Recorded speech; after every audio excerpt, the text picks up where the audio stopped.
ഇന്നത്തേത് നല്ല ക്രിസ്പി ആയിട്ടുള്ള ഒരു സ്നാക്സിൻ്റെ റെസിപ്പി ആയിട്ടാണ് വന്നിട്ടുള്ളത്. ഇവിടെ കയ്യിൽ എപ്പോഴുമുള്ള ചേരുവകൾ മാത്രം മതി ഇത് ഉണ്ടാക്കിയിട്ടെടുക്കാൻ. വളരെ സിമ്പിളാണ്. അപ്പോൾ നമുക്ക് വീട്ടിലേക്ക് പോവാം. അപ്പോൾ അതിന് വേണ്ടിയിട്ട് ഞാൻ 1/2 കപ്പ് റവ ഇതുപോലെ മിക്സിയുടെ ചെറിയ ജാറിലേക്ക് ഇട്ടുകൊടുക്കുന്നുണ്ട്.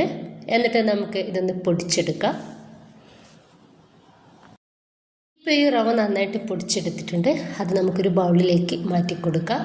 ഇനിയിപ്പോൾ ഞാൻ ഒരു 4-5 വെളുത്തുള്ളിയുടെ അല്ല എടുത്തിട്ടുണ്ട്. അതൊന്ന് ചെറുതാക്കിയിട്ട് കട്ടാക്കി എടുക്കുന്നുണ്ട്. ഇനിയിപ്പോൾ ഒരു പാനിലോട്ട് ഞാനിതാ 2 ടേബിൾ സ്പൂൺ വെളിച്ചെണ്ണ ഒഴിച്ചെടുക്കുന്നുണ്ട്. അതിലേക്ക് നമ്മൾ ചെറുതായിട്ട് അരിഞ്ഞെടുത്തിട്ടുള്ള ആ ഒരു വെളുത്തുള്ളി ഇട്ടുകൊടുക്കുക. വെളുത്തുള്ളി ചെറുതായിട്ടൊന്ന് മൂത്ത് വന്നാൽ ഇതിലോട്ട് 1/2 ടീസ്പൂൺ ഉപ്പും 1 ടീസ്പൂൺ ചില്ലി ഫ്ലേക്സ് കൂടി ചേർക്കാം.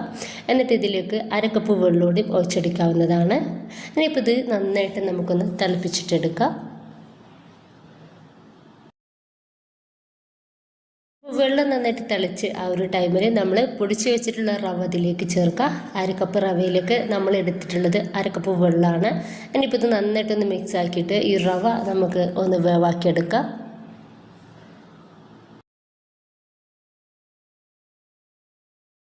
റവ നന്നായിട്ട് വേവായ സമയത്ത് ഞാൻ 2 ചെറിയ ഉരുളക്കിഴങ്ങ് ഒന്ന് പുഴുങ്ങി എടുത്തിട്ടുണ്ട്.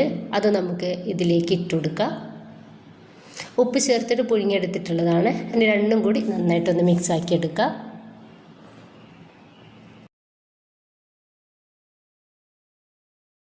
അതിനുശേഷം കുറച്ച് മല്ലിയുടെ ഇല ചെറുതായിട്ട് അരിഞ്ഞത് അതിലേക്ക് ഇട്ടുകൊടുക്കുന്നുണ്ട്. ഒന്നുകൂടി നന്നായിട്ടൊന്ന് മിക്സ് ആക്കി കൊടുക്കുക.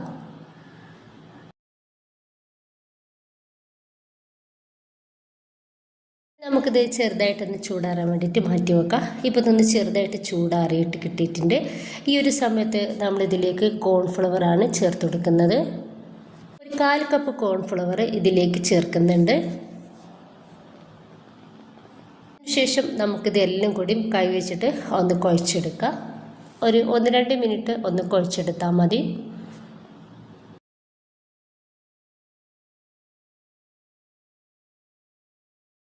ഇത് നന്നായിട്ടൊന്ന് കുഴച്ചെടുത്തിട്ടുണ്ട്. ഇനി നമുക്കിത് കൗണ്ടർ ടോപ്പിലേക്ക് ഇട്ട് കൊടുക്കാം. അതിനുശേഷം നമുക്കിതൊന്ന് പരത്തിയെടുക്കണം.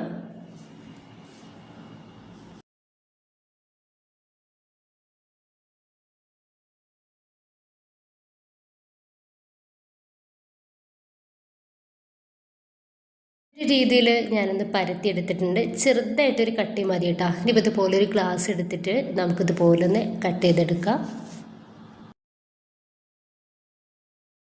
അപ്പോൾ ഇതാ ഈ ഒരു രീതിയിൽ ഞാനൊന്ന് കട്ട് ചെയ്തെടുത്തിട്ടുണ്ട്.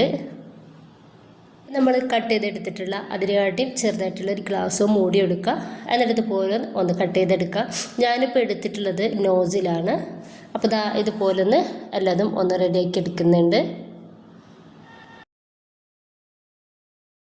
ഇനിയിപ്പോൾ ബാക്കി വന്നിട്ടുള്ള ആ ഒരു മാവ് മൊത്തത്തിലായിട്ട് നമുക്കൊന്ന് എടുത്തൊഴിവാക്കി കൊടുക്കാം.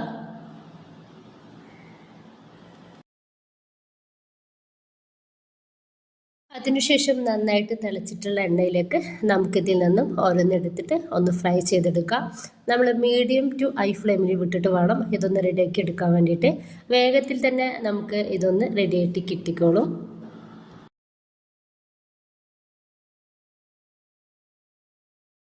ഇത് റെഡി ആയിട്ടുണ്ട്. നമുക്കിത് പാനിൽ നിന്നും ഒന്ന് എടുത്ത് മാറ്റാം.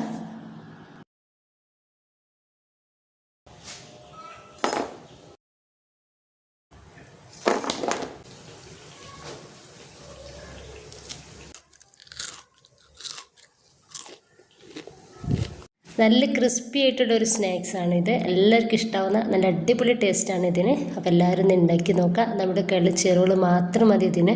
ഇഷ്ടമായിട്ട് നിങ്ങളുടെ എല്ലാ സപ്പോർട്ടും ഉണ്ടാവുക ഇൻഷാ അല്ലാഹ്. ഓക്കെ.